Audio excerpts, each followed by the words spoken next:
Now, typically, not only do opposites attract in the sense of men and women are different, but opposites attract in other things too. One of you is late for everything, and the other one is on time. Have to be on time for everything. You have to be early for everything. One of you was up at 6 o'clock in the morning going, we have to get over there. We want to get a good seat. We have to get over there. I want to get a good parking place. Did you see the parking? Oh, I've got to get a good seat. And the other one's going, look, they're not going to really say anything important for the first hour anyway. You know? It's that way at our house. I have to be on time for everything. I'm like the nerd of the family, right? My wife, it doesn't matter. She'll get there sometime. It's okay. And, you know, when our kids were little, we lose our religion getting ready for church. And one Sunday, she used this line that Steve and Annie Chapman, friends of ours that do ministry to the family, use. Steve's got a great sense of humor, and she used it on me. She said, this Sunday, why don't we trade places? You get the kids ready, and I'll go out in the driveway and honk the horn. Opposites attract. One of you's in here burning up right now, and the other one's freezing to death. You ever have those thermostat wars at your house? It's not cold. Yes, it is. It's not cold. Yes, it is. And back and forth. I threatened to get one of those locking glass things over it like you have at the office, you know? Just keep your hands off of it. The concept of a thermostat is it adjusts itself, you know? And now I'm hot, now I'm cold. And we're back and forth, opposites attract. One of you's a spender, one of you's a saver. And that's a good thing. You need each other. You spenders need a saver in your life so you don't retire and have to buy that cookbook, 72 Ways to Prepare Alpo, and love it. You savers need a spender in your life so you have a life. And typically what happens is the nerd, the one that is very organized, you know, the detail person, the underwear drawer is folded, must be on time, everything has a place, really enjoys for the bills to be paid on time. Late, oh, don't give me a late charge. Oh. How many of you are like me? I'm a nerd at my house. Or if you're the nerd at your house, raise your hand. Come on, be proud, nerds. Come on. You know, nerds are very precise. They're having to think about this for a moment. Maybe I am a nerd, and I wouldn't want to have a problem with my integrity. I'll have to think this through, you know. But nerds are very, very precise people, right? We have to have things the way they're supposed to be. That's the way it's supposed to be. And I want my shirt tail to be tucked in just right. I looked in the mirror before I came out here. It's not perfect, and it's bothering me. You know, that's the way it is with nerds, right? That's how you do things. So the nerd likes doing the budget. It gives them this sense of power, this sense of control. Some nerds are real big-time control freaks, but all nerds are at least a little bit a control freak.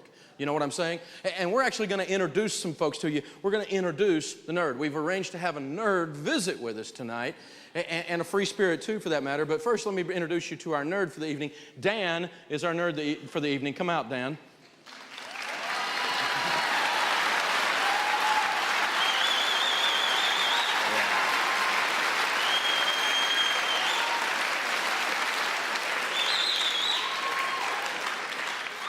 That's funny, ha-ha. My team thinks that we need to dress the nerd like me. That's cute, guys. That's very cute, guys. I really like that. Now, thank you very much. All right, and the free spirit is the one that they don't feel cared for. We nerds think we're caring for everyone. The free spirit instead feels controlled. They feel told what to do. The free spirit is like, how many of you in here are free spirits? Raise your hand. See, they always start a wave. Woohoo! You know, they didn't hesitate. Yeah, baby, we're free spirit. Yeah, when's the break? Give me some refreshments. I'm a free spirit. You know, and I'm sure glad this thing's funny. I was afraid it was going to be boring. You know, this is the free spirit, right?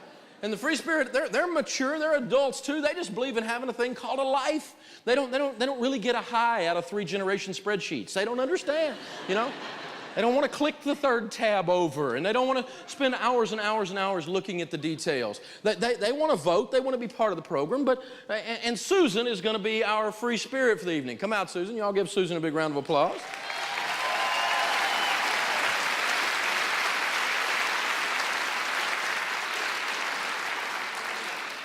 So what happens is the nerd and the free spirit get married, but they don't really become one, do they? No.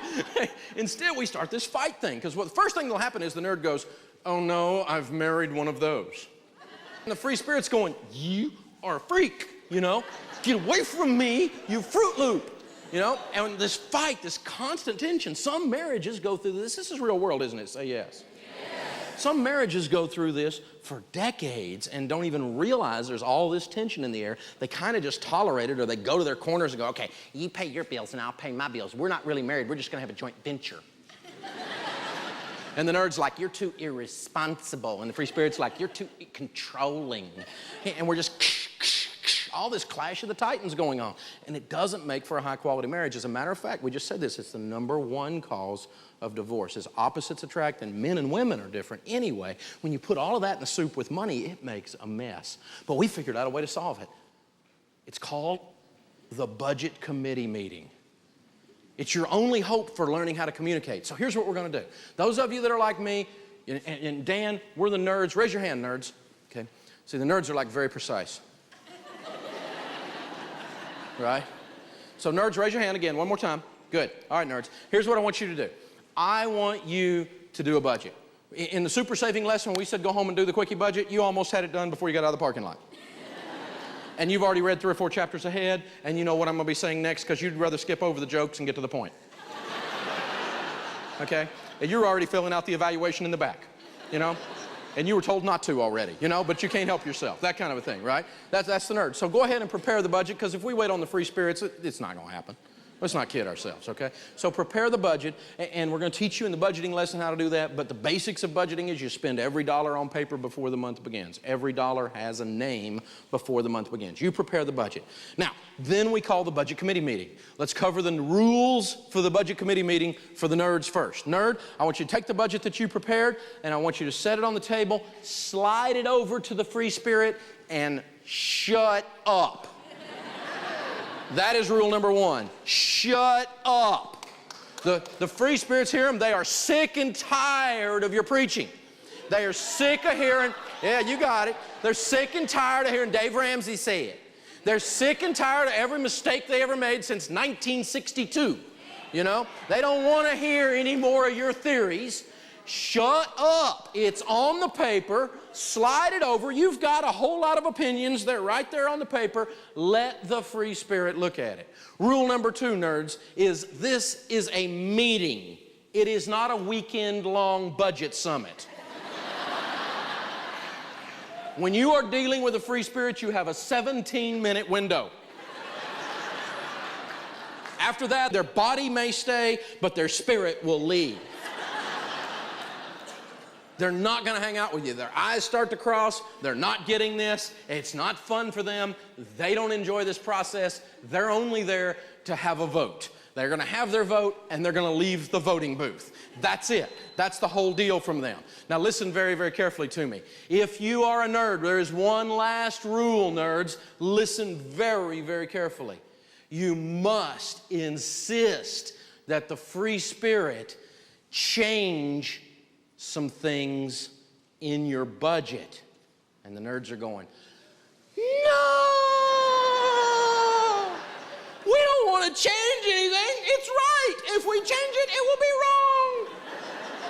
I did it. It's right. We can't change it. Listen, nerds, we're tricking them to get them involved.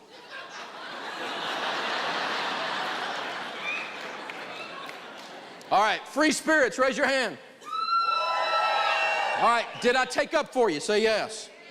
All right, so listen up, free spirits. You have a couple of rules for the budget committee meeting too. Rule #1, free spirits. You must come to the meeting.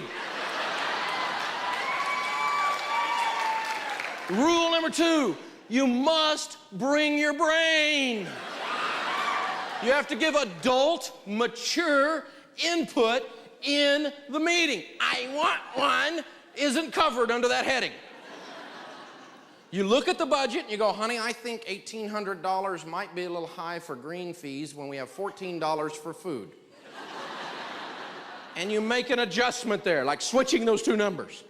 But you can't just go, I want more money for clothes. Okay, we're going to raise clothing by $200. That's fine, honey. Where's the $200 going to come from? I don't care. Who are you, the government?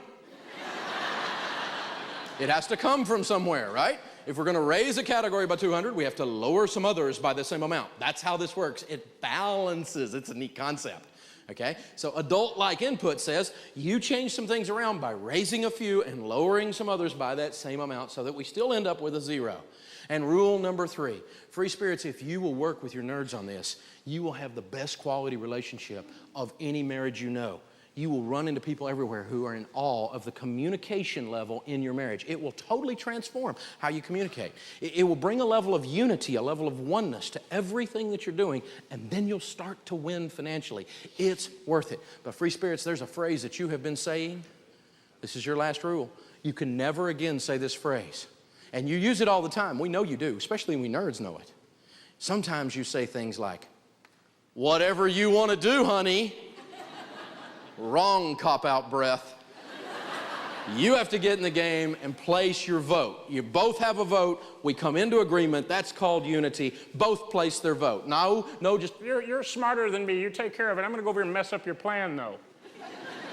And that's what free spirits do too often. No, you've got to place your vote, and then when the budget is done, we pinky swear and we spit shake, and this is a lock, baby. We don't do anything except what's on the budget. That is a promise. That's a contract. And if we're going to do something different than what's on that budget, we have to come back and have an emergency budget committee meeting. Got it, free spirits? Say yes. Yes. All right, give Dan and Susan, our free spirits and our nerds, a hand. They're now working together.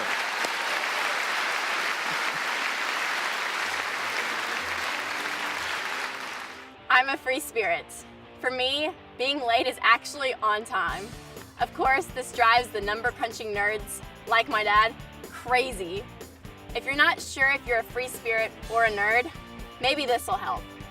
You know you're a free spirit when you wait until the night before to study for your final exam and your grade depends on it. When the teacher hands back your test, you ask your best friend for the 100th time what the letter grade is for an 89. Or you show up 10 minutes late to meet your friends at school so you can drive together to the away game. Not only are you late, but you have no idea that they're irritated with you. Does that sound like you? Okay, nerds, you're next. You're definitely a nerd when you already know your grade for government class when your teacher hands back your final exam. The teacher doesn't even know your grade yet. Or a group of you are splitting a pizza and you figure out what to charge each person based on the number of slices they eat. Or you panic because your alarm didn't go off and you'll be getting to school only 5 minutes before class starts. Ever hear opposites attract? Don't be surprised if your future mate is different than you.